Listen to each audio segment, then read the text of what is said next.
President Cyril Ramaphosa is today expected to deliver a keynote address at the Limpopo Investment Conference, which is scheduled for today and tomorrow. Now, the hybrid conference will have presenters in Polokwane and over 700 virtual attendees from across the globe. The conference is the culmination of months of planning and in response to the national call of dealing with economic growth, poverty and unemployment. So the province's MEC for local or Limpopo development, economic development, that I should say, environment and tourism, Thabo Mokone, joins us now just to give us a little bit more about this conference. Good to have you, MEC. Thanks so much for joining us. Good morning, Leanne, and how are you? I'm very well, thank you. Thanks so much, MEC. Good to see some, I suppose, some events taking place and a big one like this. And we see that the President is actually going to be delivering that keynote address. So talk to us a little bit more about it. What are you hoping to achieve with it? Thanks very much. Today, the province of Limpopo is hosting an investment conference. As you said, we are dealing with the economic recovery. The Premier has instructed us to convene a conference to deal with the socio-economic recovery plan for the province. You will know that last week there was statistics were released which indicated that there's a bloodbath in terms of unemployment. And we are saying with this COVID, we need to start with the process of building our economy. We have invited people from all over the world. As you said, 700 people have confirmed their attendance. The President will be here and the Premier will be speaking. Already we have people who have confirmed or pledged some projects which we are happy about, which will resonate with what we want to do as a province. I mean, when we look at the kind of people that are going to be attending this, obviously the whole idea is to get investment into the province. It is to create jobs. So talk to us a little bit about some of these stakeholders that are expected to participate in this and I suppose the opportunities that you're hoping will emanate from this. We are having South African companies which are investing in the province, like Anglo-American, Exaro, and many more. And we also have our friends from China, which are also investing, and other people from Russia. The project ranges from agro-processing, mining, and infrastructure. So we hope with this project, we will be able to bring the necessary dollar and we will create jobs that we were hoping to do. Some of the projects are tourism projects which will create employment. You will know that the tourism create almost 4.5 employment in the whole country. So that's why the province is second in terms of internal tourism. So we are moving in that direction where we want to make our province a preferred destination for tourism. I mean, tourism certainly is one of those very important aspects for the province. But when we talk about other industries that are looking for investment and partnerships in, what are those? I mean, obviously tourism, we do know, but what other opportunities are there when it comes to Limpopo and investment? You will know that Limpopo is endowed with minerals. We have platinum, we have chrome, we have diamond. So we are putting money aside for the Fitahomu SZ in Mokone. We have already set aside 35 million just to kickstart that SZ. We have Musina Makado SZ, which is we have an investment pipeline of almost 150 billion. We are busy with the EIA. With this, we are hoping to create the necessary jobs in Musina Makado. We are expecting to create almost 21,000 jobs. In Mokone, we are expecting to create almost 2,000 jobs. We are looking at the issue of renewables and battery industry in Mokone. So that's where we are as a province. But also the issue of agriculture. You will know that Limpopo is a fruit basket of South Africa. We have companies like ZZ2, which are producing tomatoes.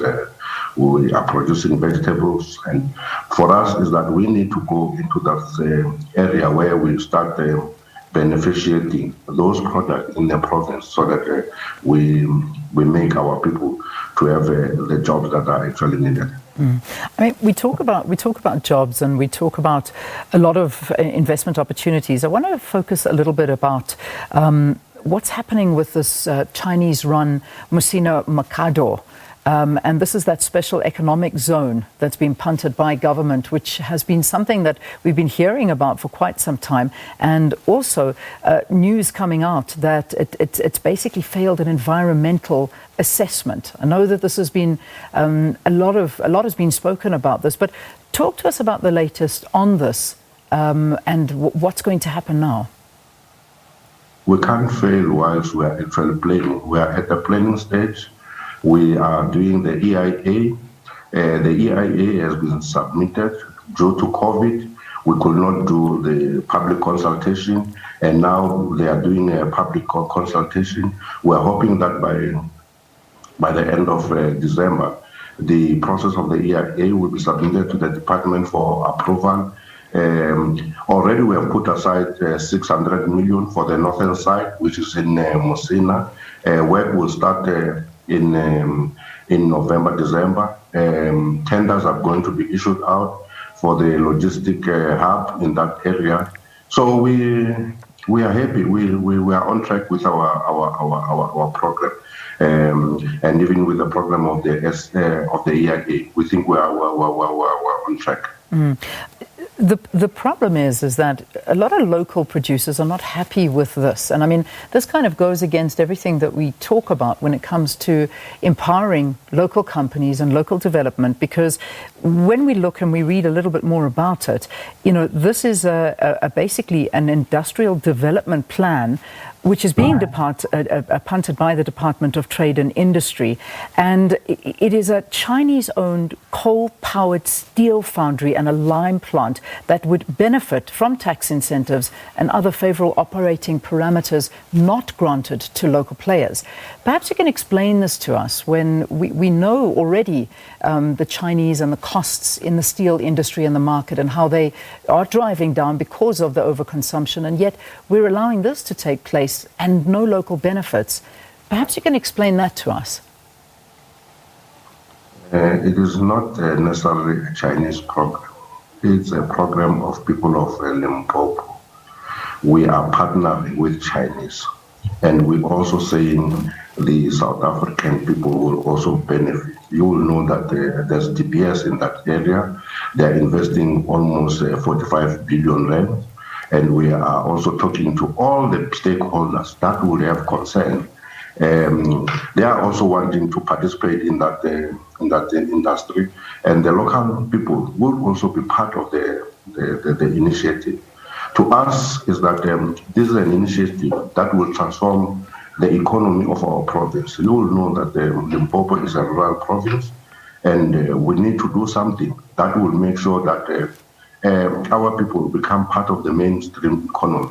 So we, obviously, one way or another, there will be people who would raise these issues, and that's why we have the public participation processes, that all those things have to be, what they are raising has to be taken into consideration. So for us, it's we note whatever people are saying, but we are saying that we have to sit on the table and talk to it and find a solution to that, for the sake of people of Limpopo. Remember, development is about the people. It can't be that one section of the people, of the community is benefiting, the other section lives in dire poverty. So we are saying we must work together for the development of our province.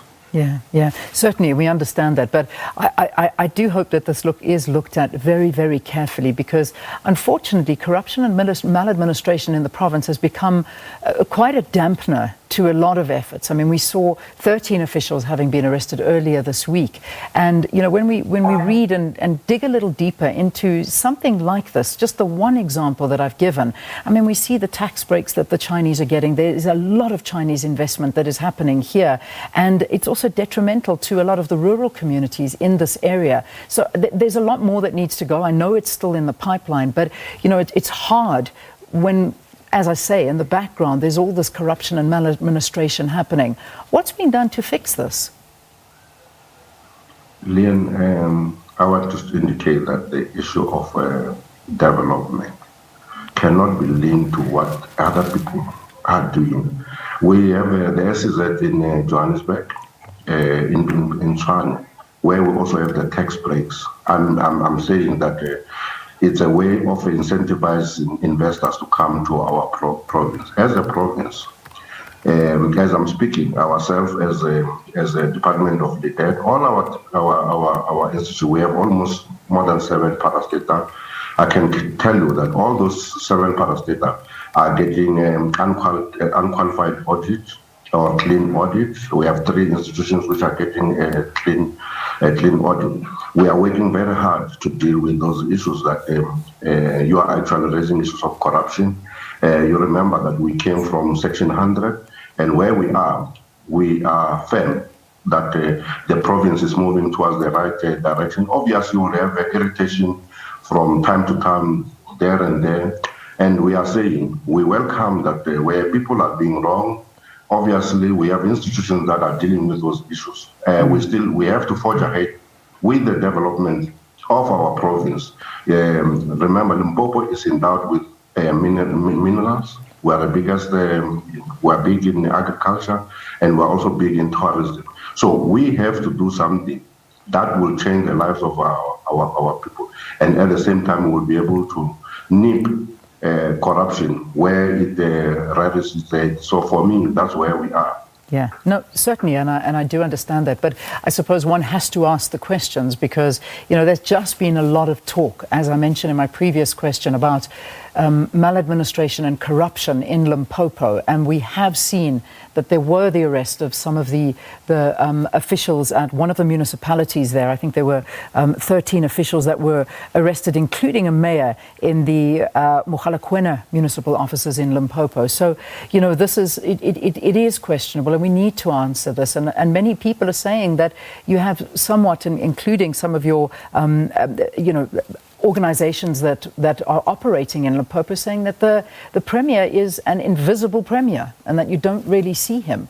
And this is a bit worrying in terms of when you are looking for investment into the province, and you say it is endowed with a lot of mineral wealth, and that opens up a lot of corruption, and that is a problem. So are you noting that there is something being done about this? Yes, of course. That's why people are being arrested. Where we have problems, I'm saying, if you look at all the municipalities, I'm saying I can tell you that our municipalities have improved. I mean, we have only one municipality which has a disclaimer, and most of the municipalities have an unqualified report. The premier is all over. We were launching, we had tourism in Thabo where he spoke in the conference. In today's conference, obviously, he's going to speak. So for me, is that where I'm seated is that as Limpopo government, we can confirm that we are forging ahead in changing the lives of our people, making sure that people have confidence in our province, and we will do so under the leadership of Thabo. That's why, if you look at the MEC of Coxstar, was all over the TV and the radio, people thanking him for the work, sterling work. And here we are dealing with we are bringing the necessary dollar, just exposing what the province can offer. So for me, that's what we have to do. Obviously, people have their own views about certain people and the leadership style. Some people have a way of leading. For me, that's how it happened. But in Shangan, we say, "Mintoriavola," deed speaks, and you will see what we are talking about. We are not just selling a pie in the sky. Okay. We are doing the work. All right, we'll leave it there. MEC, thanks for talking to us. So it's a two-day Limpopo Investment Conference. It's today. The president is going to be the keynote speaker. No doubt we as the SABC, I'm sure, will be covering that one for you, if not taking it live. So it will be a streamed event, and apparently 700 virtual attendees already confirmed for this one. So thanks very much, MEC. Good luck with it, and we look forward to hearing what it is that comes out of it and some benefits as well. So that was the Limpopo Economic Development, Environment and Tourism head, Thabo Mokone, talking to us.